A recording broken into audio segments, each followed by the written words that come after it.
Bonjour et bienvenue. Aujourd'hui, on va essayer de s'y retrouver un peu dans le monde, parfois un peu dense, de la psychothérapie. L'objectif, c'est simple, y voir plus clair parmi les grandes approches, pour mieux comprendre comment tout ça fonctionne. Psychanalyse, TCC, EMDR. C'est vrai que ça peut vite donner le tournis, non? Si on se sent un peu perdu au milieu de tous ces termes et de tous ces sigles, eh bien c'est tout à fait normal. Il y a des dizaines d'approches, alors on va démêler tout ça ensemble. Allez, on attaque. Et pour bien faire les choses, on va commencer par la base. Avant même de regarder ce qui les différencie, voyons un peu ce que toutes les psychothérapies ont en commun.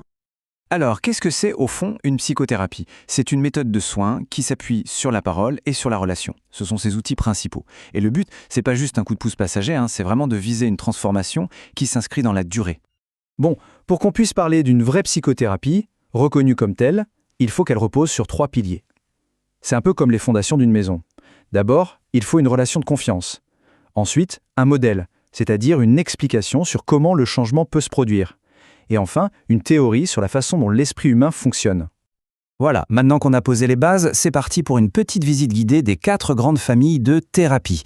Imaginez que chacune propose une carte différente pour explorer le même territoire, celui de notre psyché. On commence avec la première, la plus connue peut-être, l'approche psychanalytique. Pour bien comprendre, on peut l'imaginer comme une sorte d'archéologie de l'esprit.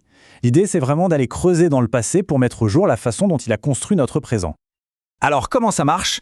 Eh bien, l'idée centrale, c'est bien sûr l'inconscient, cette partie de nous qui nous influence sans qu'on s'en rende compte. La thérapie va donc chercher à décoder les conflits et les défenses qu'on a mis en place. Et un concept vraiment clé, c'est ce qu'on appelle le transfert. Les émotions qu'on ressentait pour des personnes de notre passé, nos parents par exemple, on va les transférer sur le thérapeute. Ça permet de les revivre et surtout de les comprendre. Allez, on change complètement de registre avec la deuxième grande famille, les TCC, les thérapies cognitivo-comportementales. Si la psychanalyse c'était l'archéologie, là on est plutôt avec une boîte à outils. C'est une approche très pragmatique, très concrète, tournée vers les problèmes d'aujourd'hui. Et là, on voit vraiment la différence fondamentale entre les deux. D'un côté, la psychanalyse qui va chercher les racines, le pourquoi de la souffrance. De l'autre, la TCC qui se demande comment on peut faire pour aller mieux, là maintenant, en changeant nos pensées et nos comportements. Oui, le mot d'ordre ici, c'est vraiment l'action. La TCC, elle part d'un principe assez simple. Nos difficultés, ce sont des habitudes, des comportements qu'on a appris.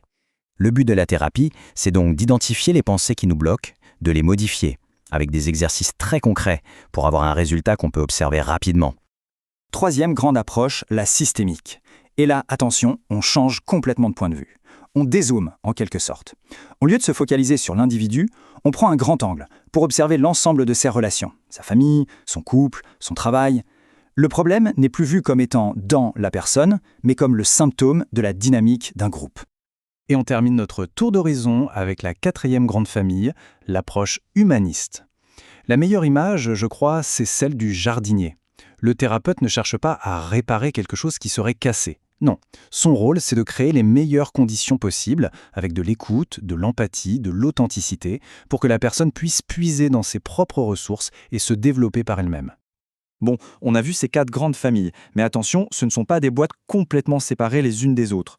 Le monde de la psychothérapie, ça évolue tout le temps. Et aujourd'hui, on voit arriver une nouvelle vague d'approches qui n'hésite pas à piocher des outils dans différentes écoles pour être encore plus efficaces. On a des exemples très concrets. Prenez le MDR. C'est une technique hyper efficace pour les traumatismes, qui utilise des mouvements des yeux pour aider le cerveau à retraiter un souvenir douloureux. Ou encore la MBCT, qui mélange des outils des TCC avec de la méditation de pleine conscience pour éviter les rechutes dépressives. C'est la preuve que ce domaine ne cesse d'innover.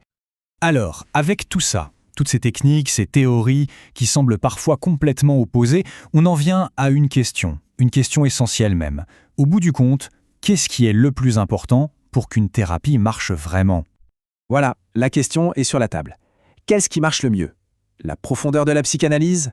L'efficacité des TCC? Eh bien, les études scientifiques ont une réponse, et vous allez voir, elle est assez inattendue. Et là voilà, la réponse. Regardez bien ce graphique, c'est fascinant. Les techniques elles-mêmes, l'approche spécifique, à peine 15% du résultat. Non, le facteur le plus important, et de très loin, c'est la qualité de la relation thérapeutique. 40%. C'est ce qu'on appelle les facteurs communs. La confiance, le fait de se sentir compris, l'espoir, c'est ça le vrai moteur du changement. Cette phrase résume tout en fait. La technique, bien sûr que c'est important, c'est le savoir-faire du thérapeute. Mais ce qui fait vraiment la différence, ce qui est déterminant, c'est la rencontre humaine, la qualité de la connexion qui va se créer. C'est la clé de voûte. D'accord, mais alors concrètement, comment on fait pour choisir? Comment on trouve la bonne approche, le bon chemin pour soi, avec toutes ces informations?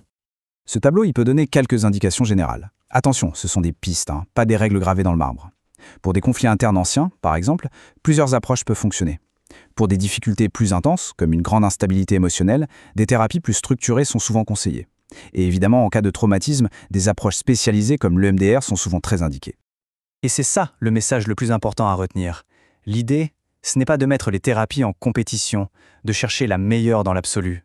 Ce temps-là est révolu. En fait, il faut les voir comme des outils différents qui ne travaillent pas au même niveau. Une TCC peut aider à calmer une angoisse qui paralyse, ce qui va ensuite permettre un travail plus en profondeur sur la personnalité avec une approche psychanalytique. Une thérapie humaniste va aider à retrouver du sens, pendant que la systémique va s'occuper de réparer les liens. Elles se complètent. Et on va finir là-dessus. Finalement, l'objectif n'est peut-être pas tant de chercher la thérapie parfaite que de trouver la bonne personne, la bonne connexion. Chercher un thérapeute avec qui on sent qu'une alliance, qu'une confiance solide va pouvoir se construire. C'est peut-être ça, en fin de compte, le véritable point de départ.